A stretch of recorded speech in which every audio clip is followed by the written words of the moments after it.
Welcome, golfers, to Geek Salad's Retro Movie Reviews from the Geek Salad Podcast. I'm Andy. And I'm Mike.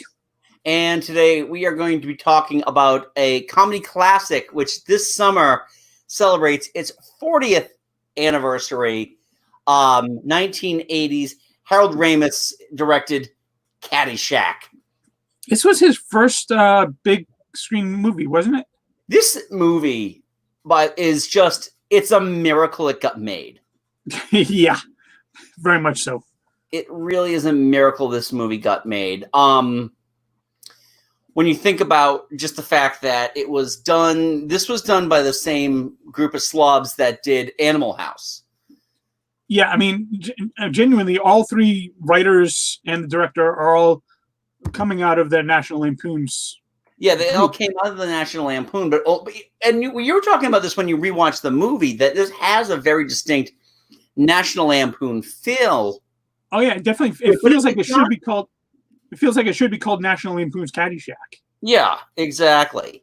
It does. It does feel like that, but it really came out of the mind of Doug Kenny, who was a writer for the National Lampoon. Who actually, they just made a movie about a couple of years ago on Netflix called The Stupid and Futile Gesture. Oh, really? Yeah, starring Will Forte as Doug Kenny. Oh. And Doug Kenny is the guy in Animal House with the big, thick glasses and the terrible hair and his pants kind of hiked up to his... oh, yeah. His voice. What do you expect us to do, you moron? That guy? Yeah. That's Doug Kenny. Oh. And he wrote this movie. He wrote this movie with Harold Ramis and a couple of other people, and Brian Doyle Murray. Yeah, it's funny to think that Brian Doyle Murray actually has additional talents other than being the brother of Bill Murray. Yeah, actually, but this time I think Brian Doyle Murray's star is actually a little bit higher than Bill Murray's. So. In this one, yeah, I mean he definitely plays a bigger part.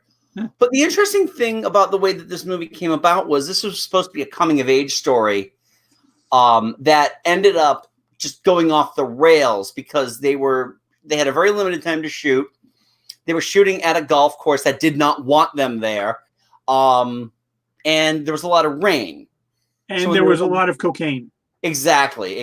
When the rain falls, the cocaine just does whatever cocaine does. Yeah, they had. I've heard numerous interviews that say this movie basically ran on cocaine. Yeah, exactly. What does this smell like? So what ended up happening was the movie itself completely went off the rails, and the final product was unfilmable, was just unusable. So they managed to salvage what they could with it from its larger base of stars. So Rodney Dangerfield and Ted Knight, Chevy Chase, and Bill Murray. And a lot of the stuff that has become famous throughout this whole the legacy of Caddyshack is all improvised. Yeah, I don't think Bill Murray actually had a single scripted line. No, I don't think so either. I think they were just like, Bill, just go out there, do something. And I mean, his character is just phenomenal. He's just great. The whole Cinderella story thing, it's in the hole. That was completely improvised by Bill Murray on the spot. I mean, that alone shows exactly how much talent talent was in that body of his at the time. Exactly. And Bill Murray is also one of those guys too that, in the grand scheme of late 1970s comedians, was reasonably sober. Yeah. As far as I'm aware, I've never heard a story about Bill Murray going off the rails on some kind of bender, which is interesting because when he did Where the Buffalo Roam that same year, he lost his goddamn mind trying to be Hunter S. Thompson. Oh, okay. Yeah, I don't. Do you remember that one? No idea. It's one of those movies that I think people forget about that Bill Murray did because it was supposed to be like his first big, I wouldn't say dramatic role because it's still very much a comedic character piece. And he spent some time with Hunter S. Thompson, and just like anybody who spends time with Hunter S. Thompson, they lose their goddamn minds. Yeah. I mean, So while he was doing this movie, he was also in the middle of doing Saturday Night Live. So he actually had to fly down, do his roles for like a weekend, and then fly back. yeah. Yeah, and that couldn't have been easy. And also couldn't have been easy for him to work and do that scene with Chevy Chase, considering they nearly came to blows when Chevy Chase came to host SNL. Before he came out on stage, they had to be pulled apart.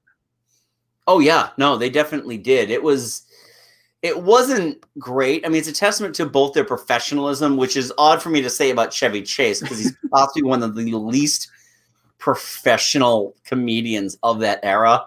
I think at this point, he still has some professionalism. It was quickly taken away from him. Right. By his own hubris. But hubris. Yeah. But yeah, no, I mean, it's just some great stuff that Bill Murray did as Carl. The stuff with the gopher. Yeah. I mean, when I watched this movie at a far too young age on television. And I mean, it was still edited for television, but this is back in the early 80s when, for some reason, certain channels, if you showed it late enough, you could get away with showing more. And I don't really remember. So I remember this more for Animal House than I do for Caddyshack, being that there was kind of a lot more nudity on that. Yeah. I mean, there wasn't a whole lot of language in this movie, but there was several generous breast shots.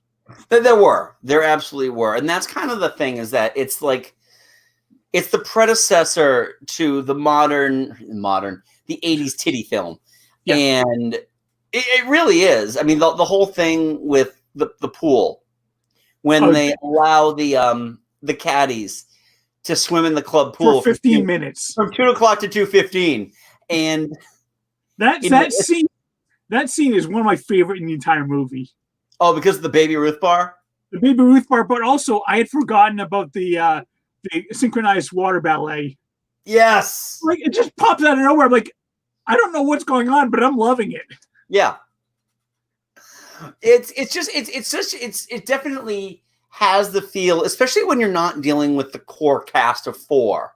Yeah. If you're not dealing with Chevy Chase, Bill Murray, Ted Knight, or Rodney Dangerfield, the movie is definitely one that the comedy is fueled on this insane red-nosed drug binge. Yeah.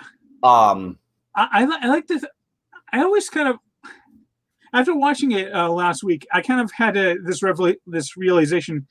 The movie is very much like a Three Stooges movie without Three Stooges, where in that it has like this core, like not funny, well, kind of sort of funny, like through line that kind of everything follows, but like it'll do that for a shot, and they'll go through the Stooges and they're doing their wacky antics, and sometimes that combines with the main storyline, sometimes it just does its own thing, but you really are more interested in the Stooges than the actual plot line. And that's kind of how this movie is. I absolutely agree with you on that. I do agree with you on that. It's, you know what, honestly, it also kind of feels like a Marx Brothers film as well in that regard. Yeah. And honestly, I think I'd probably lean more towards Marx than I would Three Stooges, only because there isn't a whole lot of slapstick comedy in here. I mean, the comedy itself kind of comes and goes depending on who your centerpiece is for that scene. So if you're talking about the scenes with Rodney Dangerfield, you are dealing in his type of humor. Yeah. Versus the stuff with Bill Murray or Chevy Chase when they're doing their little bits, when they're essentially allowed to be themselves, but they are more like the Marx Brothers, I think, with Chevy kind of being the Groucho character, just because he tends to be the more suave ladies' man who is still a clown. Bill Murray is kind of the Harpo, but he can talk, and Rodney Dangerfield is the Chico because that's all an act. It's just this character. Very larger than life character. And quite honestly, I think outside of the it's in the hole bit, the stuff that Al Cervic, Rodney Dangerfield does is the most quotable stuff in the entire movie. Yeah. That scene. I defy people to find an intro to a character scene as bombastic as that scene when Al comes to the club for the very first time and he goes into the club shop. Oh, Mr. this hat. Oh, look at this hat. I bet if you buy this hat, you get a bowl of soup. Hey, it looks good on you, though. And then later on, he's like, hey, where's your hat?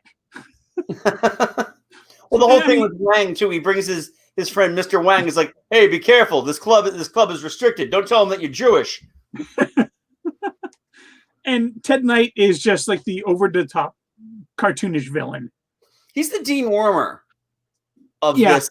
Oh, very much so. Very much so.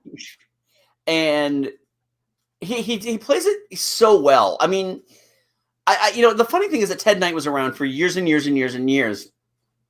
And this character is actually one of the more memorable characters for somebody that what I feel like I'm taking a look right now on IMDb to see he died at the age of 62. Jeez, really? Yeah, I mean, he always looked. He always had the white hair. He's like Steve Martin. He always had the white hair. So, most people remember him from the Mary Tyler Moore Show, though. Yeah, Ted Baxter, and Ted Baxter is a brilliant character. Mm. But this character, Judge Smales, is just so fantastic because even if he's playing straight, he's delivering some great lines. You'll get nothing and like it. Yeah, I say that all the time. I say that to my kids. Yeah, his interactions with what was his son's name? I don't know if that was his son or his nephew. Yeah, well, I'm looking. It was some weird name. I'm already in the cast list, and I'm like, down below characters. Spalding, that's right. Oh, Spalding was such a douche. Who he is? He's a doofus. But that's what he was there for. Yeah, but he does have that great scene though when he's sneaking drinks. Oh yeah. At dinner, and he's popping what people have left, and he gets himself. He drinks one that has a cigarette in it. Yeah, and he throws up into the open sunroof of the car. Yeah, and then that guy gets in, slides right off the seat. It's a fun movie, and the funny thing is too is that we're talking all about this. We don't talk so much about Danny because he is the Snow White in the Three Stooges. He's the Snow White.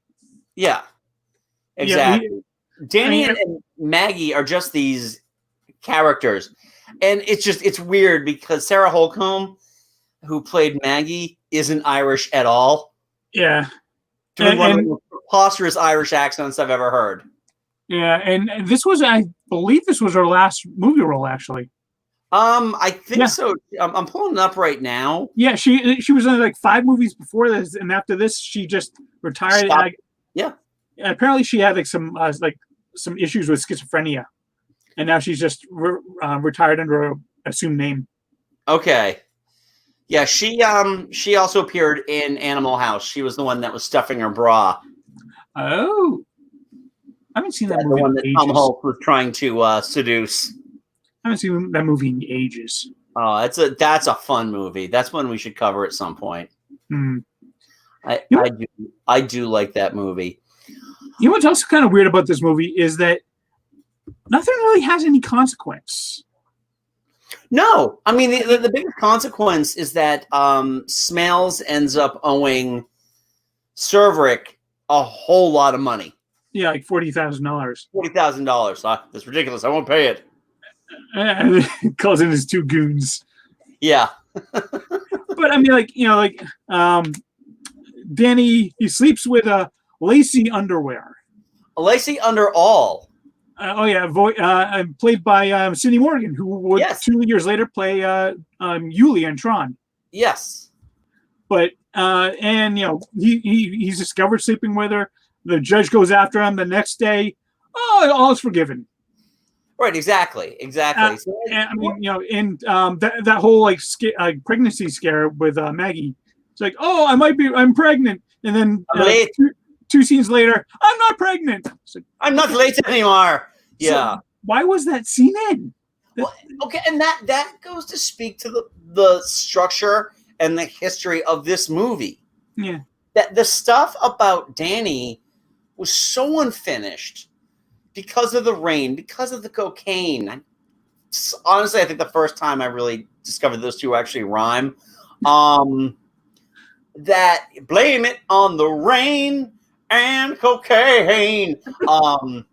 It's just one of these things that everything just kind of fell off, and I don't think a test audience cared because you had the Gopher, you had that great Kenny Loggins soundtrack. 3 songs by Kenny Loggins, not 2. 3 songs by Kenny Loggins, yeah. This is Rodney Dangerfield's best movie. Yeah. Hands down. It's the best thing he ever did. I know a lot of people. Every scene that he's in is fantastic. A lot of people have some love for Back to School, but I prefer this one. I do too. Back to School is more of a vehicle for him. Yeah. And there is such a thing as too much Rodney Dangerfield. And this one gives you just enough. And I think that's where the movie's strength is that it gives you just enough. It gives you a taste of these characters, maybe a little more than a taste. Yeah. Maybe you're getting a full entree of them, but it's not an all-you-can-eat buffet of Chevy Chase playing the piano or, Bill Murray, trying, with the plastic explosive rabbit. And that's another thing. Another thing where there are no consequences. He literally blows up this entire golf course, and at the end, everyone's partying. Oh yeah, because we're all gonna get laid. Yeah, not gonna have jobs because there's just a desolate wasteland. But yeah, we're gonna get laid. Yeah. Oh, and that's the funny thing too. I remember when I first saw that movie, and now that I'm really thinking about it, the turnaround between when a movie was out in the movie theater. This came out in either June or July of 1980. Yeah, around there, yeah. It would have had to have been around late 1981 when this hit television. I'm not talking cable, I'm talking television, because I remember seeing this at my grandmother's house because that's where I saw all the inappropriate movies. Really, I don't think she had any idea, because if she knew, she wouldn't let me watch them. And my grandmother died in 1982, like in April of 82. So I have a memory of watching it there, because the other thing was that at that point, I had discovered the band Journey. Mm-hmm. Because, Escape was like the album of the year. Oh, yeah, yeah. And, when Al's, you listen to some music, and they put on Any Way You Want It. And it is funny. It's just really funny now that I think about it. The small window for turnaround for something coming to television, pre-cable, pre-home video. Which is odd, because it was not a box office failure by any means. No, it wasn't. It was a very tidy success, I would say. Yeah, a budget of $6 million, a box office of 39.8. Oh yeah, so and that's all domestic, right? Probably, yeah. Okay, yeah, and that's fantastic for a small movie like that, and a movie also that was just kind of like the studio going, Why did we do this? Why did we give them all this money? Oh yeah, yeah, because $5 million of that guaranteed went to the Colombian cartels. Yeah. So they had $1 million to shoot with. And you're right. Narratively, if you look at this from a very strict eye of a filmmaker, yeah, you're right. There's no consequence. They're dangling threads in this movie everywhere. Yeah. I mean, after Lacey, did she Underall. Yeah. And by the way, Underall was the name of a panty way back when. Did she sleep with Danny first or with Ty first? I think she slept with Danny first and then Ty. But yeah, I mean, pretty much after that, she is a background character at best. Exactly. But I hear she's the biggest whore in 4 counties. Very nice. Very nice. It was about as accurate as Sarah Colcom's was. Yeah, exactly. Oh, God. Hate to be the guy that Billy Cole, that's why she retired. But yeah, it's bizarre. And I don't think it's nostalgia because this movie has, for me, always been there. Hmm. And because I have a very functional memory of the early 80s and this movie always being here, I think this isn't the type of movie that rests on its nostalgia, thus this is why we love it all these years later. Yeah. And it's kind of a testament to the type of comedy that was around at this point. Yeah. I mean, name some of the biggest comedies of the early 80s. Airplane. I mean, hell, Airplane was released 2 months before this. Mm-hmm. Airplane has a throughway of a plot. Oh, yeah. We have to get the plane to take off. Point B, the plane has to have trouble. Point C, the plane lands. What do we do in between there? Because nothing has any consequences in that movie. But that's a straight up parody of a movie. So the bonds of reality don't really fly. Right. Yeah, I'm really kind of hard pressed now to think of another comedy that was released in or around the 1980-81 era. Porky's, I guess. There's not a whole lot of, there's a whole lot of dangling threads left with Porky's in terms of it, and that's a bigger titty film than this one is. When did Stripes come out? 81. Yeah. That's another one. That's another one. And that's the kind that I think Caddyshack set the pace for the Bill Murray, Harold Ramis movies, especially the stuff directed by Ivan Reitman, which would culminate into Ghostbusters. Yeah. But Ghostbusters is a completely different movie than this one. Ghostbusters is the kind of movie that if you tell people it's a comedy and they're unfamiliar with it completely, the movie should have never worked. Yeah. This is just the kind of movie that was a small budget. Even at the time, $6 million is not a lot of money for a movie coming out of Warner Brothers to put out, and to make that kind of money and have that type of influence. I mean, now it's considered one of the biggest and most popular sports movies ever. And that's not just comedies. That's just sports in general. Is there a sport as a somewhat focal point of the movie? Yes. Yeah. Then, thank God the Golf Channel has this movie in their regular rotation. Yeah. Well, I do have vague memories of watching this for the first time. And I remember for the most part, I was kind of bored when it wasn't on Bill Murray or Rodney Dangerfield. And that's kind of the, I don't think by any means this is a flawless movie. No. There are tons of flaws in this movie. This movie, I wouldn't even say fits into my top 5 comedies of all time. It's still a fantastic comedy movie. I mean, this is one of my father-in-law's favorite movies. This is Major League. You sit there and you watch it with him.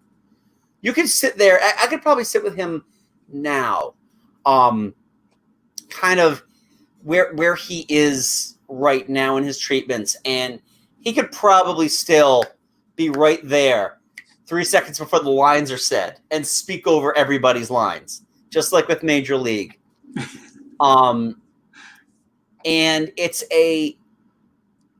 very interesting because for some reason this movie does cross that genre into sports movie when I hate to say it doesn't deserve it, Yeah, I mean, on a golf course, you watch people playing golf, but there's not like, like Major League is a straight up, raunchy comedy, but it still revolves around baseball. You still have to know kind of where they're at in terms of baseball players for that. And that was the other problem with this movie too. It did beget a whole bunch of horrible, loosely related sports movies that were essentially just an excuse to show a pair of tits every once in a while.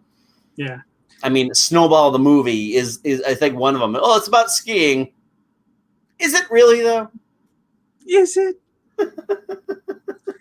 I mean, my first thought after watching this movie a few days ago is that it is a good thing this movie is so damn funny because it's not much of a movie otherwise. No, exactly, and it's strung together by moments, and and it's one of the things that sometimes that's all you need. You just need moments, in a movie to really get you through. I like I said, I love this movie. I really do love this movie.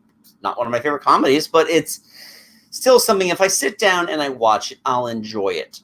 Yeah, if you want a nice laugh, it is absolutely a valid movie to watch. Oh yeah, absolutely. But I think about the comedies I'm showing my daughter right now. Even with the R rating, I still wouldn't show it to her for a while.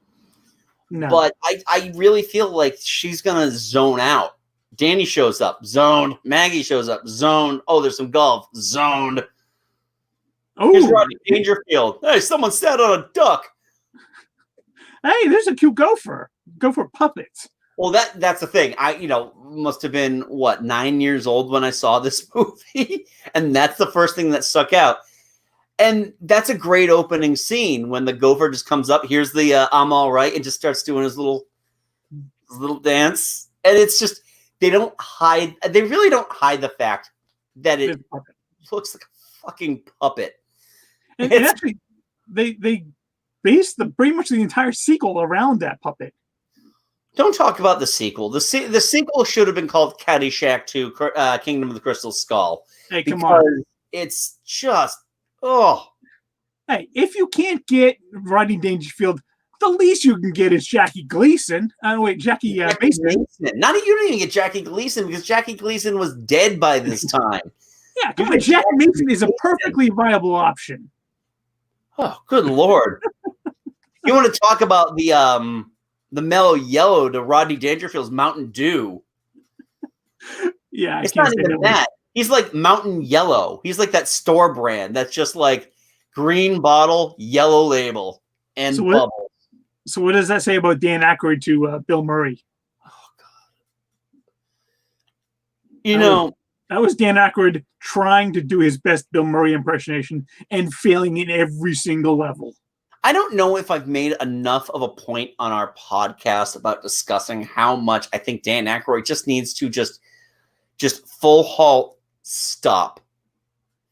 Hard stop on trying to be funny. He can be naturally funny, but when he tries, he's terrible. Ghostbusters is the exception, not the rule. Well, Ghostbusters, I don't even feel like he tried to be funny. He was just there. I mean, Ray. I think the funniest person in Ghostbusters besides Rick Moranis was Harold Ramis. Yeah, absolutely. And that's the thing, that you don't find him funny at first, but because Ghostbusters becomes your annual viewing, Egon's the best character in there. But yeah, that sequel is just like maybe Tully. What's that? Except for maybe Tully. Okay, well, yeah, Louis Tully's a great character. Yeah. And it's just funny because I've shown my daughter several Rick Moranis movies. And it's like, oh, do you remember who that is? No. He looks the same in every movie, honey. Yeah. Closest movie he didn't look the same was Streets of Fire. And I ain't showing you that one. I don't think I've ever seen Streets of Fire. Oh, So, Streets of Fire, before we get back to wrap up about Caddyshack, is one of those movies that came out in 1984 to capitalize on the MTV craze, 2 years too late. Yeah. And if you go on IMDb and read the plot synopsis, you won't believe it actually was funded by people with money. Oh, I've watched enough MST3K and Riff Tracks to know anything can find funding. Right, but I'm talking from a major studio, not Burt I. Gordon. And, let's take these grasshoppers and put them on a postcard. They'll look huge. So back to let's wrap up Caddyshack here. Yeah. So if you haven't seen Caddyshack, dear viewers, I do recommend that you watch it because it is definitely a fun movie. And it's probably been on that list of comedies that people have told you need to watch. And, watch it. It's only an hour and a half long. There are worse uses of your time. And it's actually when I first started watching it, it was like I had forgotten like that a lot of the characters like Ted Knight's character has a very racist attitude towards the shoeshine guy, the black shoeshine guy.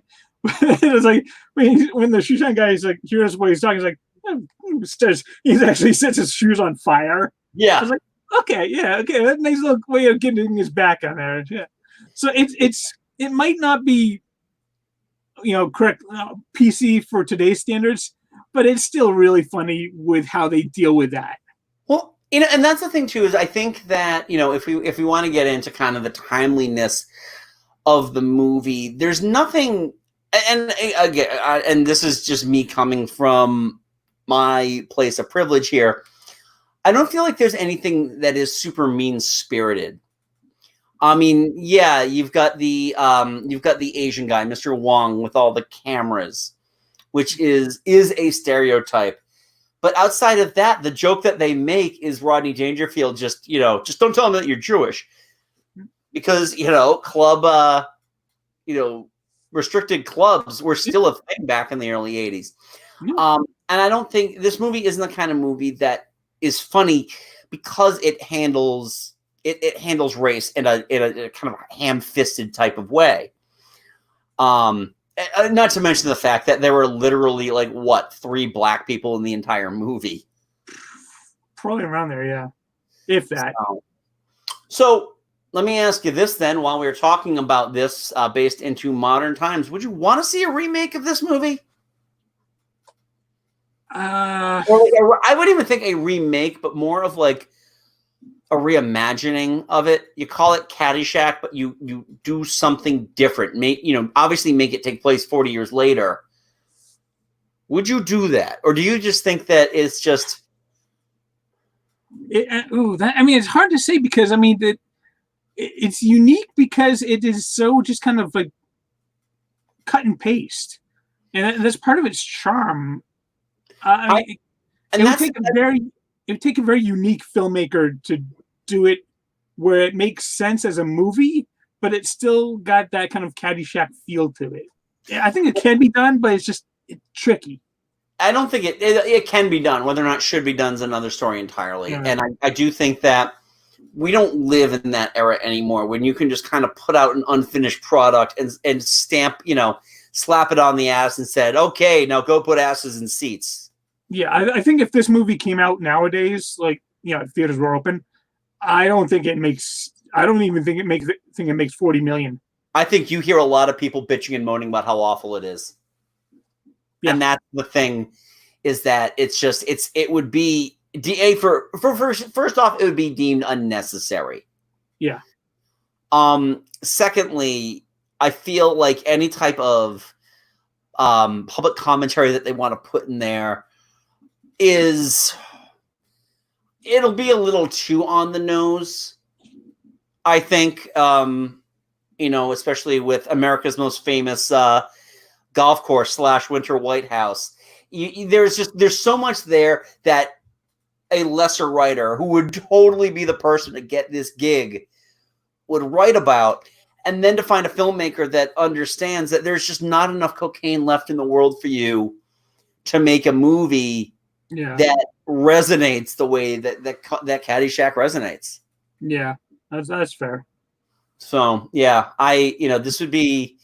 There are many movies like that. It's kind of like I feel like at this point right now, leave Ghostbusters alone.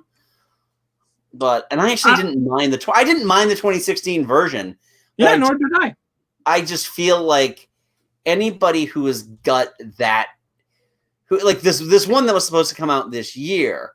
Yeah. It just kind of feel like you're trying to take it to a place Ghostbusters doesn't need to go. I don't know. I'm actually really, really looking forward to it personally.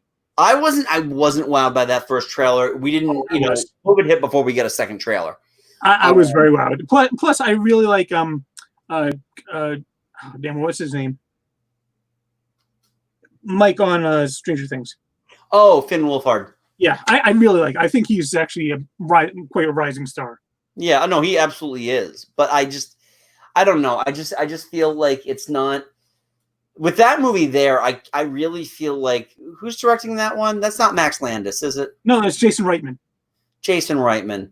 I don't know. I got a lot of the feels from Jason Reitman that he's just like trying to make a movie that appeals to everybody who, wept openly about there being women in the Ghostbusters.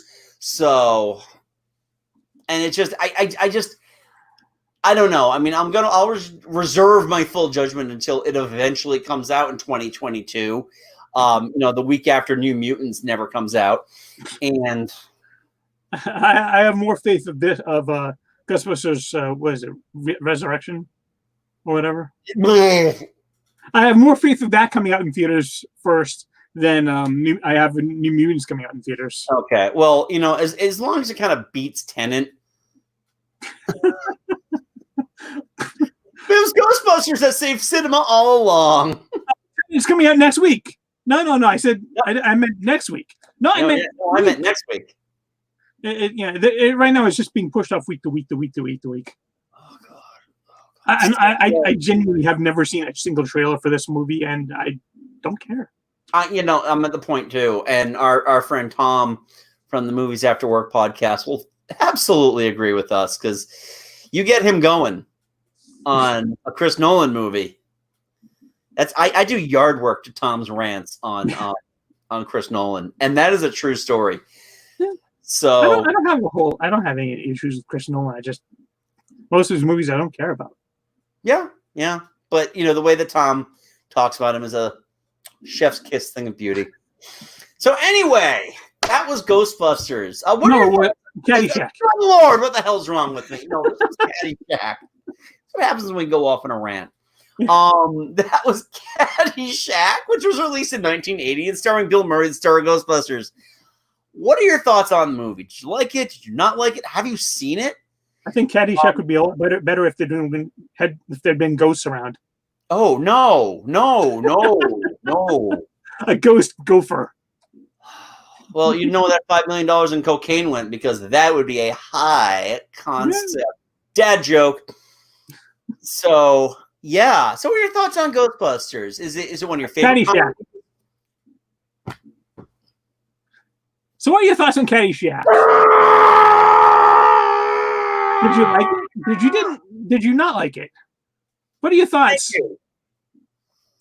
Yes, let us know in the comments below. Keep it civil, please. And don't forget to give this video a thumbs up, or else I'll do this again. Please don't. I actually hurt my throat doing that. The things I do for you people. And don't forget, if you haven't already subscribed to us, we put out videos practically every week. We skipped last week because we had a lot going on, and we actually guest hosted on another podcast, the F Yeah Disney podcast.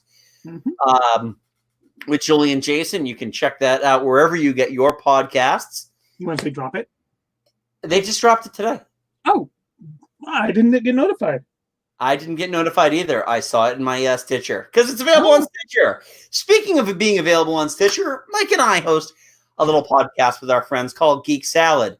You can check us out wherever you get your podcast, Stitcher, Spotify, iTunes, Google Podcasts, iHeartRadio, or right here on YouTube, where we talk about a various potpourri of different of different pop culture things. Our latest episode, we discussed what we've been doing during the shelter at home. And our next upcoming episode is a two-parter with our special guest host, M, from the Verbal Diorama podcast, where we talk about the movies of 1990, and that will be available in the next week or two, both parts 1 and 2 the week after that. If you want to get in touch with us, we are on the socials at Geek Salad Radio on Twitter, where we do most of our business. But we are also available on Facebook at Geek Salad Podcast. And you can also buy our awesome Geek Salad swag at TeePublic, just using the keyword Geek Salad Podcast. So until next time, I'm Andy. I'm Mike. Go forth and be nerdful. We'll talk to you later.